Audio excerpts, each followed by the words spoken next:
এবার কিন্তু আমার একটু একটু চিন্তা হচ্ছে। ও বুঝেছি, ওই বলদটার জন্য নিশ্চয়ই। নয়তো কি বেচারা মনে হচ্ছে একেবারে দাঁড়িয়ে দাঁড়িয়ে মরবে। মরবে কি বলছো? আমার তো মনে হচ্ছে এতক্ষণে মরেই গেছে। না না, এখনো মরেনি। মরলে নিশ্চয়ই খবর পেতাম।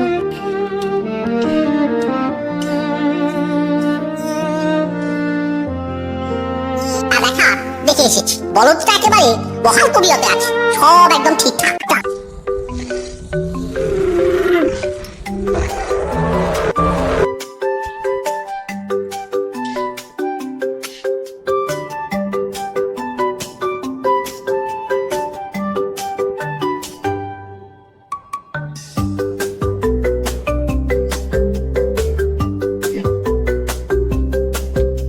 আক্কেলপুর জঙ্গলে অনেক পশু পাখি বাস করত। একদিন কিছু পশু জঙ্গলে রাস্তা দিয়ে হেঁটে যাচ্ছে। কিছু দূর যাওয়ার পর দেখতে পেল একটা বলদ যন্ত্রণায় কোঁকড়াচ্ছে। কি যন্ত্রণা! ওরে বাবা রে, কি যন্ত্রণা! ওরে বাবা, এই জঙ্গলের মধ্যে এবার কি হবে? ওরে বাবা রে। এই যে ভাই, মনে হচ্ছে খুব কষ্ট পাচ্ছ। আর এই জঙ্গলেও তো মনে হচ্ছে নতুন, আগে তো কোনোদিন দেখিনি। এই ঘন্টা, তোমার কি হয়েছে বলো তো? কি আর বলবো ভাই, মাল ভর্তি গাড়ি টেনে নিয়ে যাচ্ছিলাম, পথের মধ্যে পাটা গেল মুচকে, মনে হচ্ছে পাটাই ভেঙে গেছে। ভেঙে গেছে? কি ভেঙেছে? কোথায় ভেঙেছে?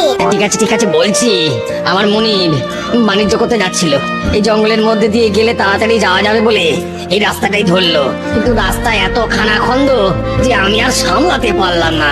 ব্যাস ব্যাস, বুঝেছি তোমার এখন বেশ বিপদ। এই আবার কেমন কাজ? বিপদের সময় কোথায় পাশে থাকবে তা নয়, সোজা চম্পট। না, মনিব যেতে চাইনি, কিন্তু বাকিরা এমন জোরাজোরি করলো।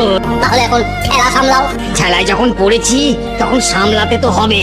তবে এই অচেনা জঙ্গলে তুমি কি একা সামলাতে পারবে? কি আর করব বলো, অবস্থা প্রাণীকে সব শিখিয়ে দেয়। ঠিক আছে, আপাতত ঘাস পাতা সঙ্গে ফলটা মুলটা এসব খেয়ে সুস্থ হও। সেসবও তো খাচ্ছি, এই জঙ্গলে কোনো কিছুরই অভাব নেই। চলো সব, তুমি সাবধানে থেকো। সবাই ফিরে যায়।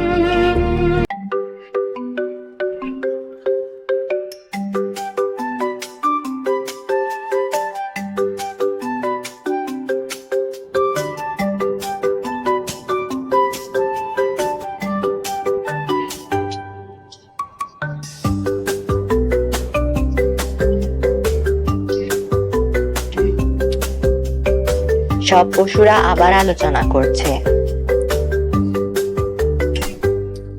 এবার কিন্তু আমার একটু একটু চিন্তা হচ্ছে। ও বুঝেছি, ওই বলদটার জন্য নিশ্চয়ই। নয়তো কি বেচারা মনে হচ্ছে একেবারে দাঁড়িয়ে দাঁড়িয়ে মরবে। মরবে কি বলছো? আমার তো মনে হচ্ছে এতক্ষণে মরেই গেছে। না না, এখনো মরেনি। মরলে নিশ্চয়ই খবর পেতাম।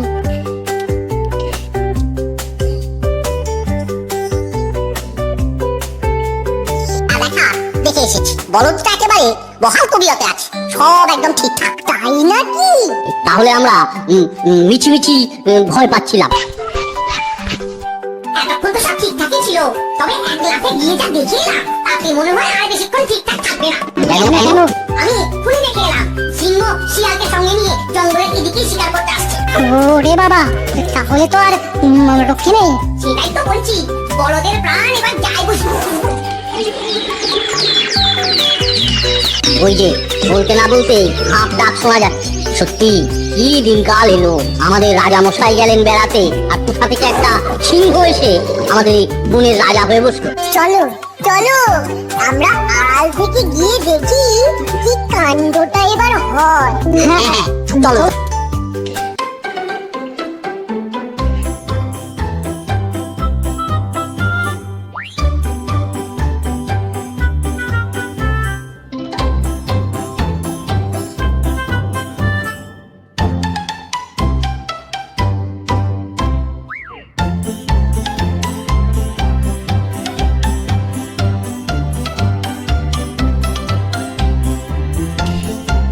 আজ কিন্তু আমি খালি হাতে ফিরবো না নিচকে, যা হোক কিছু একটা আমার চাই।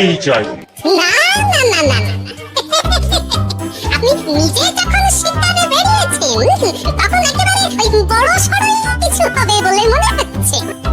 অনেক দিন এই দিকটা আসিনি, তবে আজকে যখন এসেছি তখন একেবারে সুদে আসলে তুলে নে। জয় জয় পশুরাজ নতুন সিংহের জয়।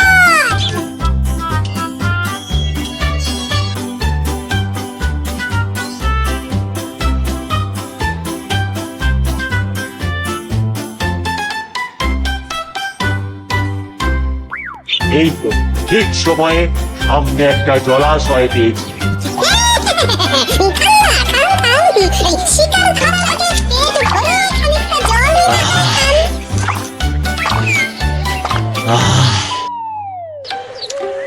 প্রাণ একেবারে জুড়িয়ে গেল। এইবার ওই দিকের জঙ্গলে ঢুকবো।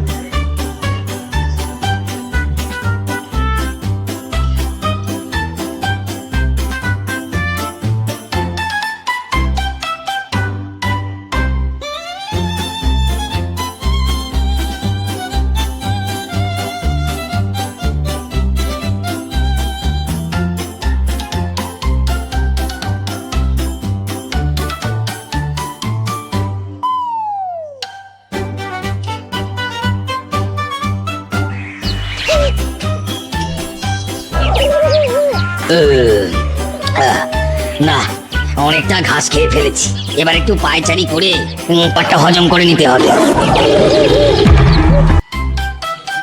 ওরে বাবা, ওরে বাবা, এ কি? এই মরেছে? এটা তো সিংহের ডাক, এদিকেই তো আসছে মনে হচ্ছে। না, গায়ের জোরে আমি আর মোটো পেরে উঠবো না, এই সামনে গেলে হবে না, এই আড়াল থেকে বেটাকে চমকে দিতে হবে।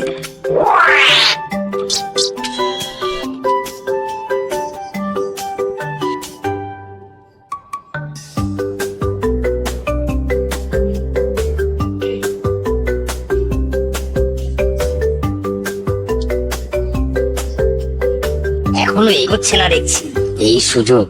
গায়ে না হোক, গলায় তো জোর আছে, দেখি জোরে একবার হাঁক মেরে দেখি। আরে সামনে ওটা কি?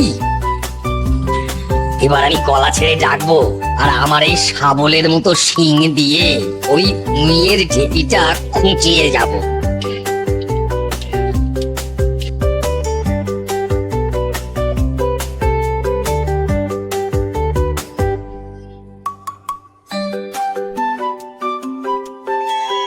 চল তাহলে যাওয়া যাক। চলুন চলুন চলুন, আপনি আগে আগে আর আমি পেছনে পেছনে।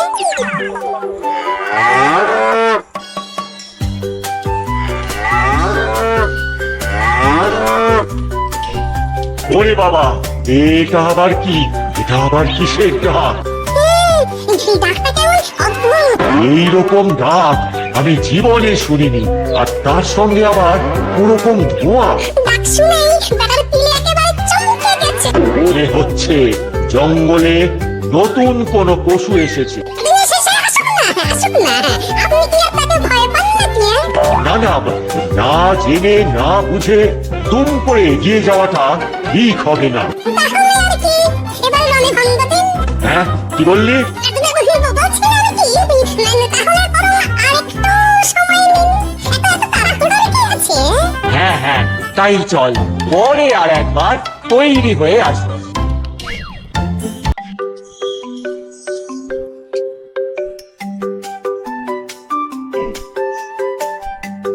ও, মনে হচ্ছে এই যাত্রায় বিপদটা ঘাড় থেকে নেমেছে। তবে নিজের গলার আওয়াজ শুনে তো আমি নিজেই চমকে উঠেছিলাম। যাক, অনেক সময় ফাঁকা আওয়াজেও তাহলে কাজ হয়।